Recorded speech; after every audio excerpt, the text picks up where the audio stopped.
And action. Hello and welcome to our second podcast where we aim to shine a spotlight on a group that often serves quietly but sacrifices deeply. The Armed Forces community. Yay! Brilliant. Okay, so my name's Dave Smith. I'm a UK Armed Forces veteran, having served 23 years in the British Army, and I'm joined today by Lucy. Hello. Yeah, so my name's Lucy. I'm the Defence Medical Welfare Officer for Staffordshire, and I'm also the daughter of a Army veteran. Okay, fantastic. So whether you're a serving personnel, a reserve veteran, reservist, or family members, the Armed Forces community, again, plays a vital role in our society. But what happens when the uniform comes off? What support is available? And how can the NHS and other organisations and services help bridge the gap between military and civilian life? Now, today's episode. So as we are approaching Armistice Day, this episode is quite a deeply sort of personal one. So we'll be exploring remembrance and bereavement, how we honour those that we've lost, and how we support those who carry on their memory. Now, I know that you've got personal stories associated with loss and grievance, and I suppose, you know, it comes to everybody at the end of the day. But I think when it comes to the Armed Forces community, you know, those members are subjected to, you know, to a lot more instances and personal experiences of loss and grievance. I don't know if you want to shed any sort of light on that from your perspective. Yeah, no problem. So, as I said, my dad was a Army veteran. He unfortunately had a lot of service-related injuries and illnesses, which, you know, came later in life. From his time in service, and it was very difficult, you know, that this man who was once, you know, very fit in the army, enjoying his, you know, his days and things that he could do, to when he came out and obviously struggled with a lot of day-to-day life issues. And as we mentioned last week, veterans are very proud members of the society, and they don't often like asking for help. So my dad was one of them, unfortunately. Potentially left it a little bit too long to say, you know, I need some help with this.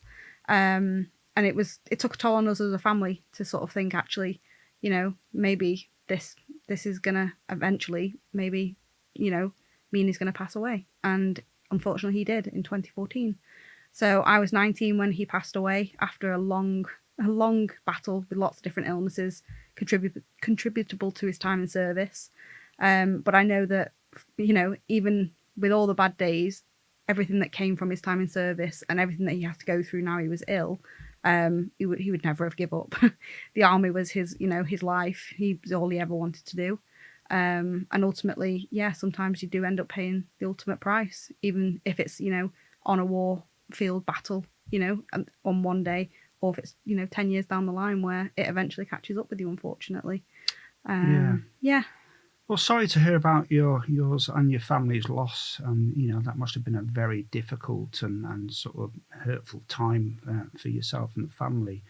And I suppose, you know, when we think about loss and grievance, you know, if we're looking at conflicts and those that have been killed as a result of, you know, of actions, not only from the enemy, but obviously there's various accidents that occur on operations and in peacetime. We always think about those military personnel, you know, and the injuries and you know, unfortunately fatalities that they suffer. But you know, that behind that, you know, there's a family, there's a grieving mother, a father, a brother, a sister, you know, a partner, a wife's partner, dependents, and it's huge. So you know, we've really got to sort of reflect on, you know, that there is a lot of people that would sort of suffer as a result of loss, and it's not a case of, you know, losing somebody and there's a small amount of time for some to get over it. You know, this continues forever, and you know, there are certain dates and certain scenarios or situations where, you know, it forces or it comes to light again, you know, and reopens that door that, you know, for some may want to, you know, to remain closed. And that's not trying to say, you know, let's forget those that died, because it really isn't. But you know, for everybody, there's a grieving period and a period where we try to sort of, you know, to move forward. Yeah, definitely. So yeah, and remembrance, is clearly one of those key dates here where, the nation and, we sort of come together and, I suppose it's more of a celebration of, Yeah. rather than it is to, we want to commemorate and sort of, say thanks to those that gave their lives and, in sort of, as part of the armed forces, and indeed the civilians that sort of, lost their lives during armed Yeah. conflict as well. It's not necessarily just the military. Yeah, definitely. I think what you said there is really important. Is obviously remembrance is, it can be a very sad time because it does bring back that, that grief that you have potentially buried somewhere. Maybe you've not come to terms with it, or you have come to terms with it, and even though that person that you've lost is obviously in your your thoughts every day, but actually having that that main remembrance event means that it comes to the forefront, and it's very difficult that that sadness comes, and it tends to be that it's not just the day itself, it's November in general. Yeah, You think absolutely. actually it's that month, that even approaching it, you're thinking, oh, that's going to be coming up, and it can be a big struggle for a lot of people who have lost people. But I think it's important with what you've just said is that it is going to be a sad time, but it is also, we need to think of the joy and the happiness that that person brought into our lives, and commemorate them, like you said. Yeah.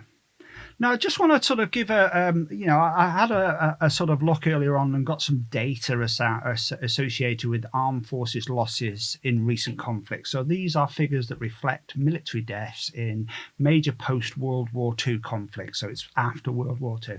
So Northern Ireland, Operation Banner, 1969 to 1998, there were 763 deaths attributable, of those conflicts. However, as you talk about, following those those conflicts, individuals suffer PTSD, depression, anxiety, elements of that, and unfortunately can take their own lives as a result of not being able to cope, or maybe in some cases lack of support at those particular times around it. The Balkans, Bosnia, Kosovo conflicts, 1992 to 2009, 72 losses there. Gulf War, Operation Granby, 1991, 1991, 47 cases. Falklands War, 1982, 255 cases. Iraq War, Operation Talik, which was from 2003 to 2009, 179 cases. And one of our more recent conflicts, I say recent, it's over 10 years ago in some cases, 2001 to 2014, Operation Herrick, Afghanistan, 457 losses. So that's and that's just the UK.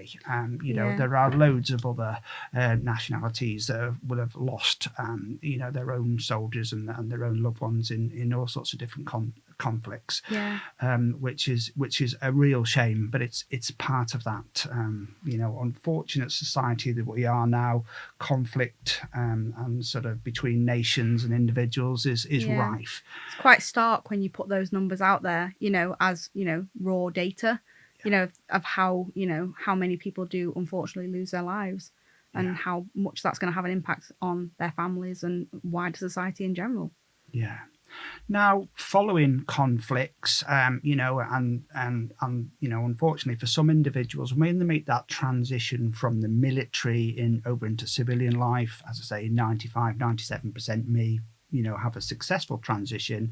The other percentage will maybe fall into difficulties, and there's a lot of individuals that struggle sometimes to fit into society after being so institutionalized as part of the armed forces, having a strict regime, strict sort of processes, they know what to do, when to do it, how to do it, and as I say, moving away from that, where you've got recognition, you're part of a family, all sorts of things, into sometimes going out into the civilian population, will seem such. It's very different. So different. A lot of the time you come out and you're on your own. Yeah. You know, especially if you've not got close family, you know, in the surrounding areas.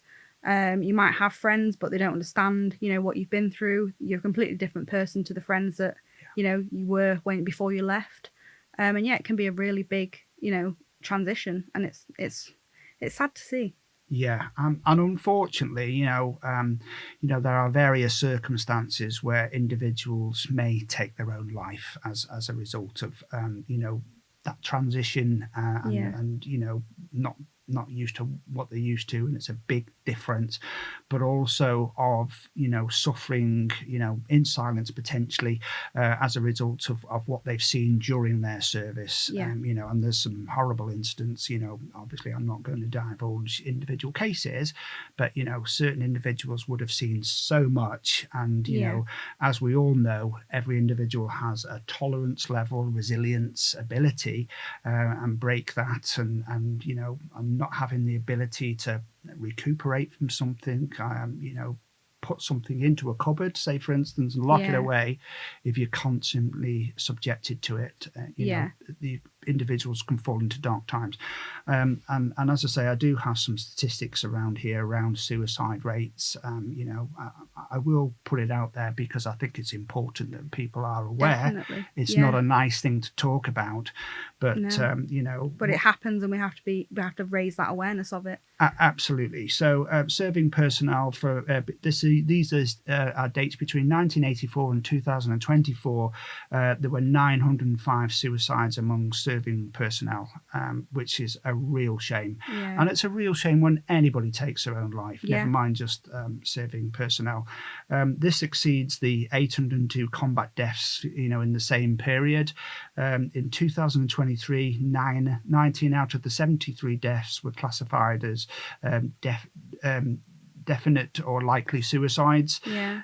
281 suicides occurred between 2005 2024, with 7 confirmed in 2024. Which is a real shame. And I say that the main things, I won't break it down into bespoke services, but however, the highest suicide rates were among Army males aged 24 or under, and Royal Navy and RAF males aged 40 to 44. And clearly there will be elements, it's just not males here. We're talking of all, all genders as it is now.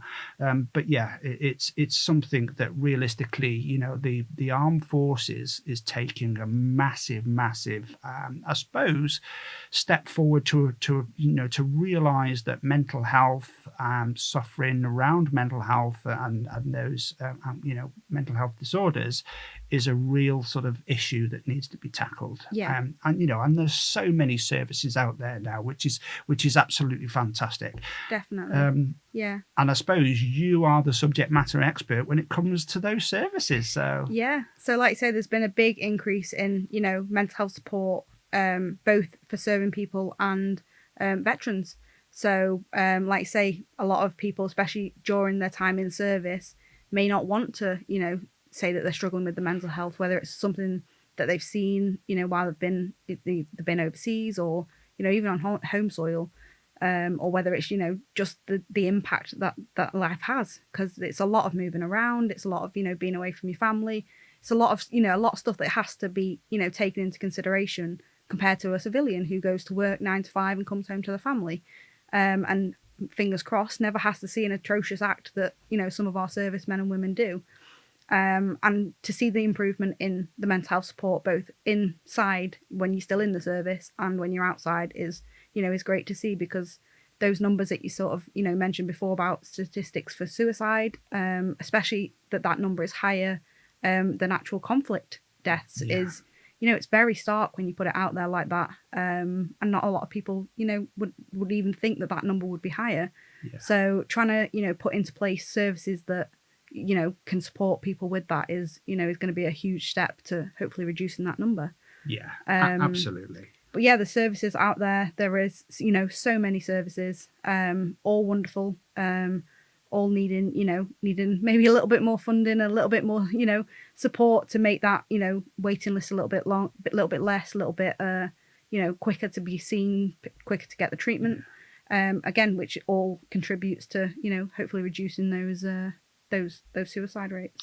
And I suppose it's important to note that these services that are out there, there's some fantastic services in our hospital. Our staff here at the hospital will come across and be subjected to sort of bereavement, loss, seeing the the loss of a patient or the decline of a patient, either someone that they know or someone that they don't know.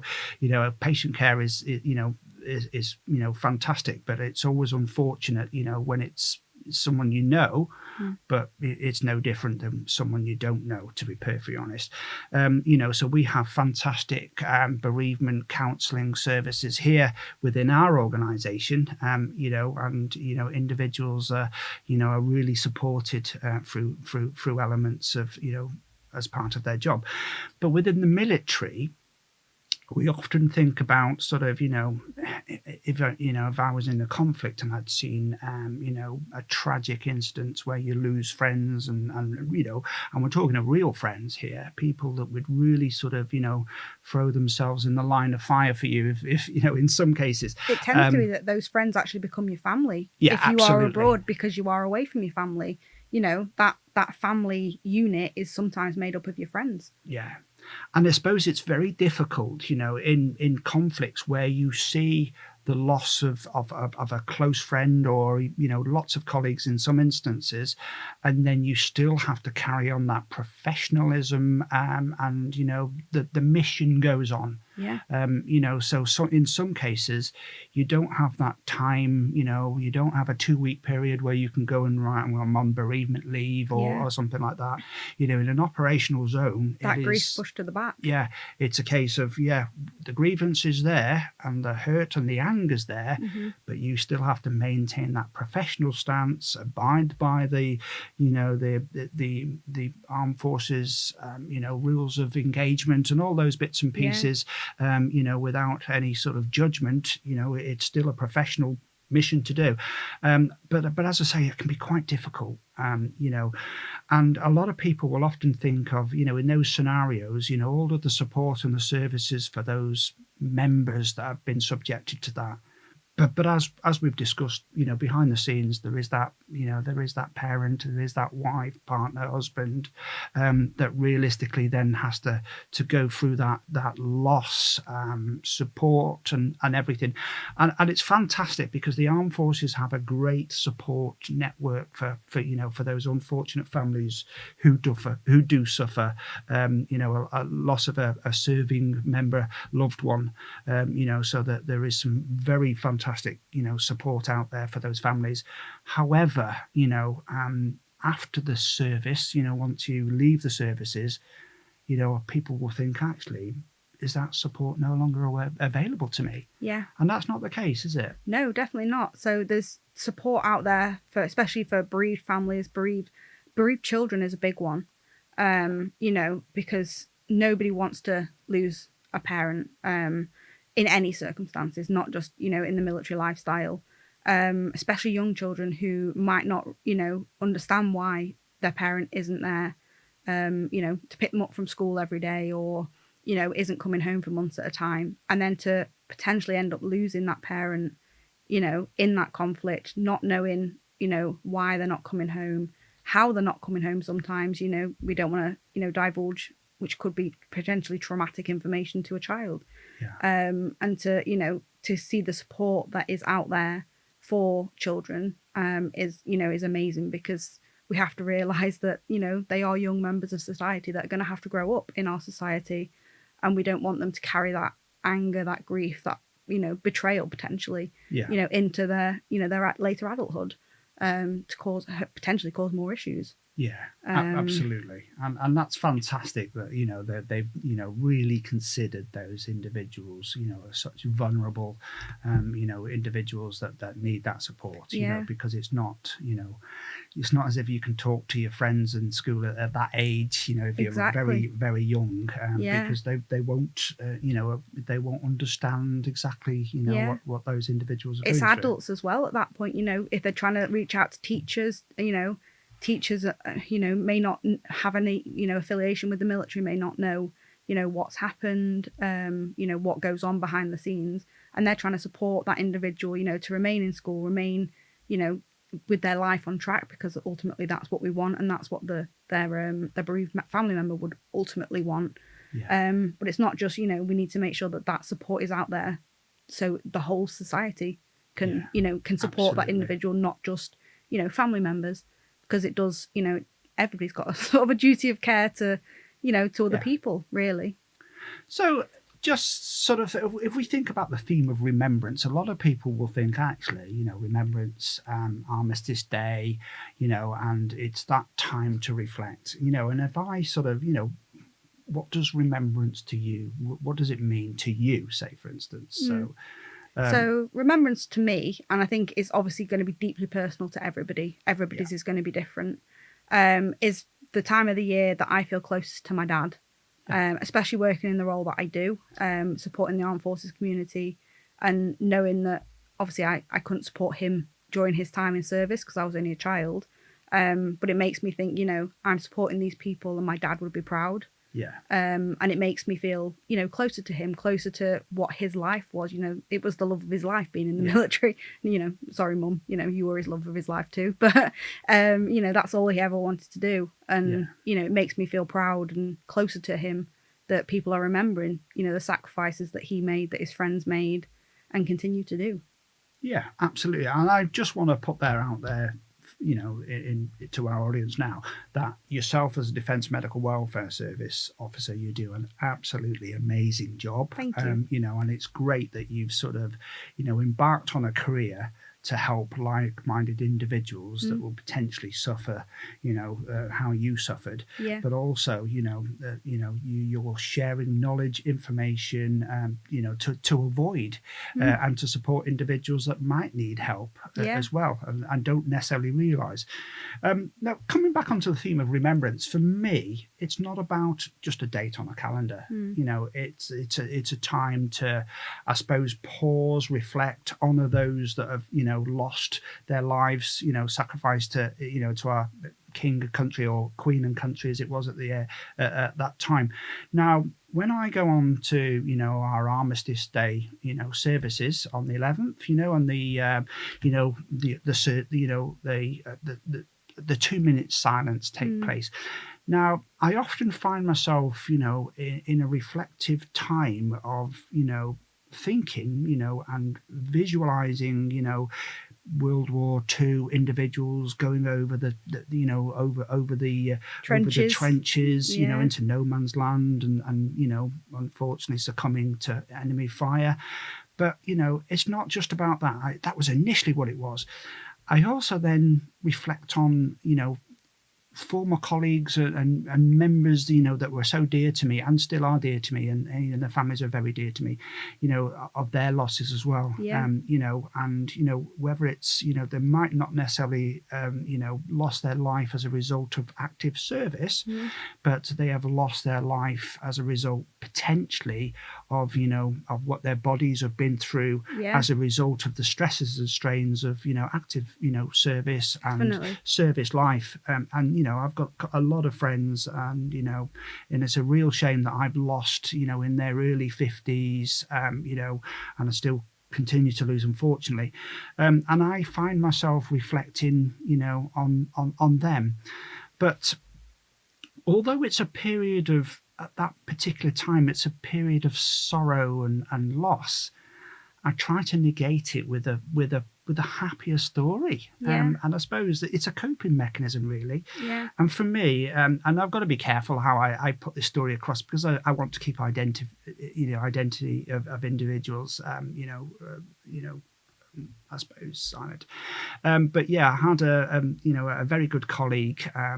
We were sort of officers together, and I must say, for those that are now listening, going, officer, gosh, I did go through the ranks. I started off as a private, and I worked my way up to warrant officer, and then I commissioned. So I didn't go straight into Sandhurst from university or school.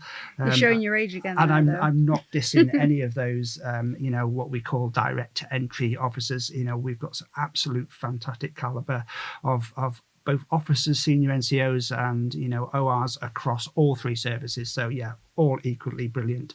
But yeah, I was a late entry officer. So we were both late entry officers together. And in this particular instance, I've got a terrible accent. I'm terrible at throwing accents, but I'm going to try my best. And apologies to those that are from Yorkshire. He was Yorkshire, and he goes. I remember coming into my office and goes, Dave, lad. And I says, oh, hiya, Soldier A, let's say.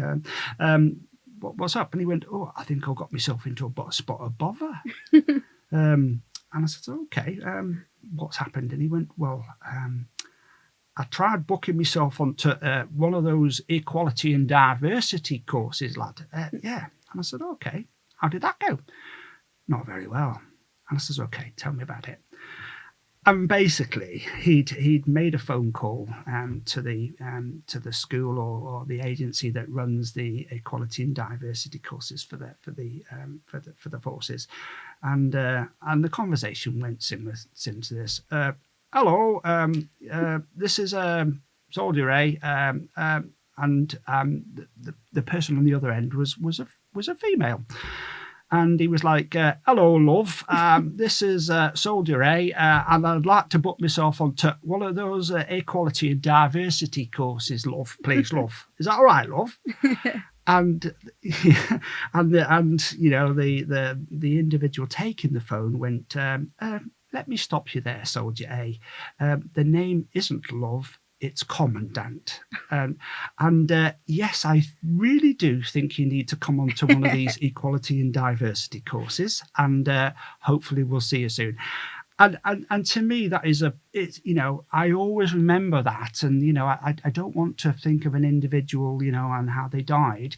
I want to turn that around and go, actually, behind you is a funny story that I want to realistically take away that heartache, sadness, and put a real sort of funny story on.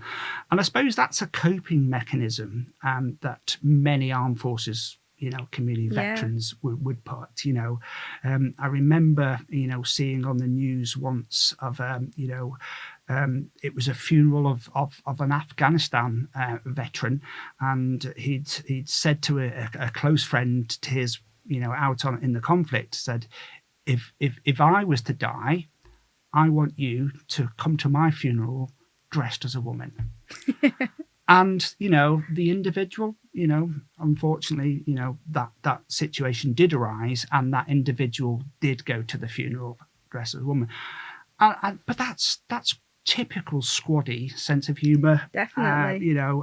Ideology, realistically, and, clearly it was a sad day, but, there was an element of laughter at the expense of this individual that said, actually, and I suppose it would have been the same if the tables were turned around on the scenario here, and the other one succumbed to a tragic incident. I think that the agreement was there that each one would do that.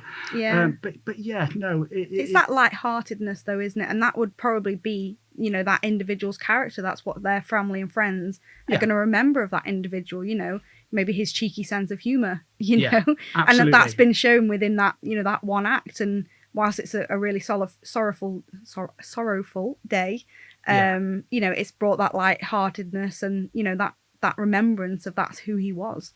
Absolutely. So if we think about sort of bereavement and loss, as I say, it's tragic in any way, shape or form. And, let's hope, if it is a result of conflict, clearly the individual involved, it might be very, very sudden and may not suffer. And let's hope that they didn't. But obviously, there's a huge loss there for the family. There's a huge burden. And as I say, but what we've got to be aware of is those losses, bereavement in the armed forces, it carries a unique weight. The loss may be sudden.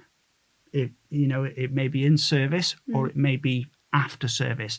And as I say, due to the invisibility of of the wounds of war, and that's something that realistically is a huge problem.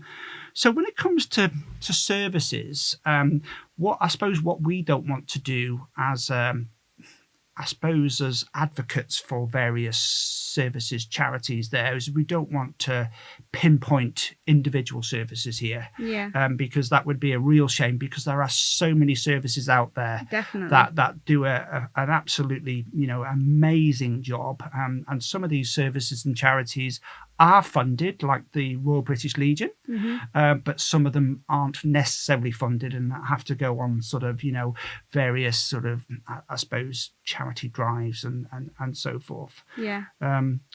So I suppose for you, what let's talk about remembrance. What does when everybody thinks about remembrance now, when we think about the poppy, and we think about a little cross with a poppy on, but the cross represents one faith. Yeah. There are so many other faiths in there, and I was part of. I'm a member of the Royal British Legion, and and it was fantastic to see. We did the poppy appeal the other day, and we was down in our local supermarket. I won't divulge supermarkets here because that would be biased. But yeah, we were down at our local supermarket, and I was there in medals and me berry, and sort of from 9:30 in the morning till 3:30. There's dedication. It is. But what was fantastic to see was the variety of different symbols, poppy symbols. So it wasn't just the cross, it was all sorts of faiths, which was absolutely fantastic. And that's really important. It's not just one faith that sort of suffers in the hands of conflict. It is so many. But it's great to see the RBL incorporating that within within their poppy appeal merchandise, so to speak. Like say the crosses that we you automatically think of, there aren't just those anymore. No. They encompass the whole religious side of it, and hopefully you'd be able to find one that was your religion, absolutely, or the religion of whoever you're trying to commemorate. But yeah, poppy appeal taking place now. There's loads of collection boxes out there. It's a fantastic service. And as I did my bit this morning. Did you? Shaking my poppy tin this morning, I was. Oh, well done to you. Yeah, so it was.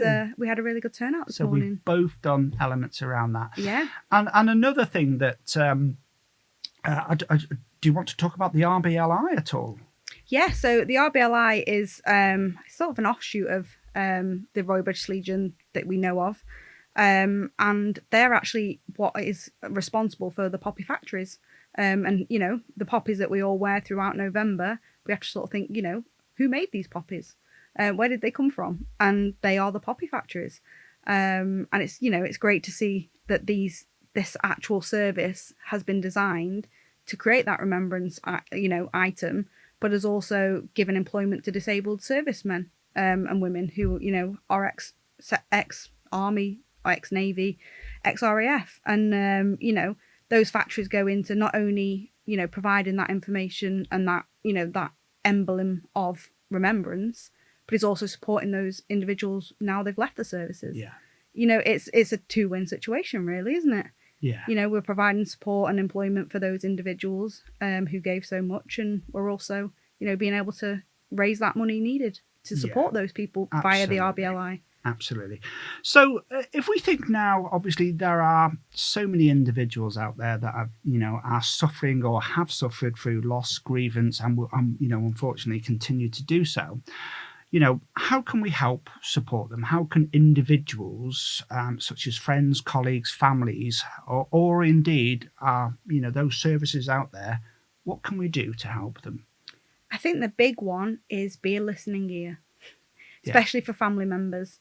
Like I say, individuals who are opening up from really traumatic events, it's going to be a big thing for them to do. And I think a lot of the time they just need somebody to listen. And that's the same with us in the hospital, as Armed Forces champions, myself as the Defence Medical Welfare Officer, or people, working in those specific services themselves. That's the first big step. And I think if we can make that first step of just having that, that listening ear for somebody to unload these issues, we can then take that forward and, get them to where they need to be via different organisations, different pathways. But for me, from working, in the role that I do, speaking to veterans daily, who may never have spoken about this before, it's just that listening ear that gets them on the right pathway, and we can, get them into the right services. Yeah. And I suppose, as part of that, it's actually, identifying within yourself or others, helping to identify that you are struggling. Yes. And just having that awareness, it's not a weakness. It's, it's a function of, of loss, bereavement, heartache. And, there isn't necessarily just one solution that we can just go, do you know what, get over it. Because that isn't right. Some people take time, some people need adjustments, some people need support, some people need counselling. Yeah. And what I will say, is if you are an individual that is suffering, or if you are an individual that is supporting somebody that's suffering, or helping to, for them to realise they have a problem, realise that there are support services out there as well. Yeah. So it's, families and loved ones, fantastic support. But at the end of the day, individuals can only take so much on themselves. Definitely. With the pressures of life and society as it is. So there are some fantastic services, support out there for those that are suffering. And the main thing is to understand and to appreciate and actually recognise it within yourself that you actually need that support, and come forward for that support. Yeah, there is so much out there. There's no judgment. No, definitely not. There's so much out there. That is out there for a reason, because we know these people need support, and I'm hoping that, the increase in mental health awareness, especially around the armed forces, means that people will start to feel more comfortable to come forward. I know from my dad's experience, he had a very traumatic event when he was serving in Northern Ireland, never spoke about it, and it was only sort of towards the end of his life that we realised that he'd been carrying this extremely heavy burden, this weight, this survivor's guilt throughout his entire life, and never came forward for support. And it was only afterwards that we realized that was a big thing. So if we can help, or an individual's family member can try and get any sort of information just to make sure that they're okay, because a lot of the time they don't come forward. Absolutely. And it's everybody's job, I think, to try and support people where they can. Yeah, absolutely. Okay, I suppose it's time to bring this to a close. There are so many of the things that we can, go on to. We could talk about, the poppy emblem. We could talk about, various sort of initiatives. However, we don't want to single out individual organisations. I suppose, what we've just got to be aware of is grief, loss, bereavement. It's all around us. And certain individuals will be, it's not necessarily just remembrance day that individuals would reflect. There may be sort of various anniversaries of a death or of a conflict that individuals will really sort of may be uncomfortable with, or sort of it may trigger various events psychologically, mentally, or in some cases physically, and we just need to be aware of that. So it isn't just the November that that people will sort of reflect on that. It is there are various events that individuals would do, and I suppose the main thing to sort of to appreciate, or to sort of be aware of, is the services and support that's out there. So loved ones, family, friends, obviously reach out, make them aware that you're struggling, and obviously there would be hopefully a tower of strength to support you through whatever concern or whatever you're suffering with at the moment. Definitely. But anything that's sort of a little bit sort of bigger, and there may be those skeletons behind those closed doors that sort of come out to haunt, and you're constantly fighting to put them back in. You might need some specialist support and help and guidance. And it is all out there. And that's where, and as I say, I'm trying not to single out different services out there, but, there are some fantastic ones in there.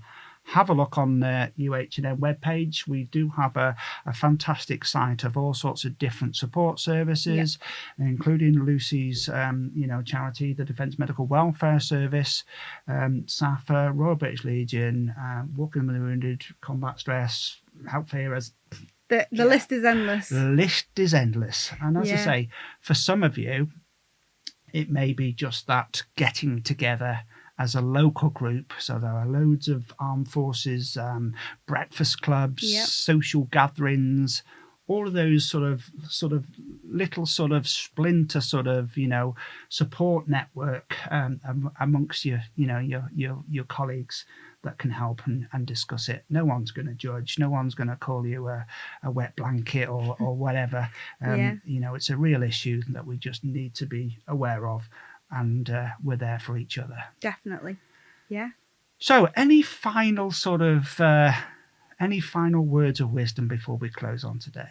My sort of main sort of end point to this would be, remembrance is, this weekend. This weekend, Remembrance Sunday. Obviously, we've got Remembrance Day, Armistice Day next Tuesday.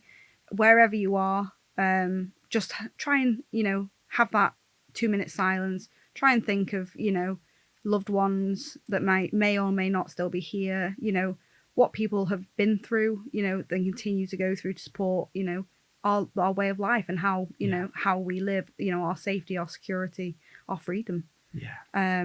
Whether you've got an armed forces connection or not, I think it's, it's important just to take that moment of reflection, and pay thanks and remember those people. Absolutely.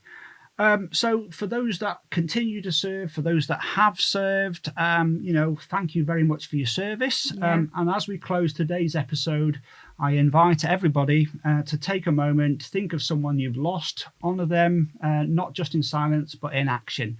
Call to action here. Let's attend where you can, please. Local remembrance events, reach out to somebody who's grieving, support armed forces charities out there that are supporting those in need. And I'll finish off with a nice saying by Thomas Campbell: to live in hearts we leave behind is not to die. Thank you very much, everybody. Thank you. Take care. Bye-bye.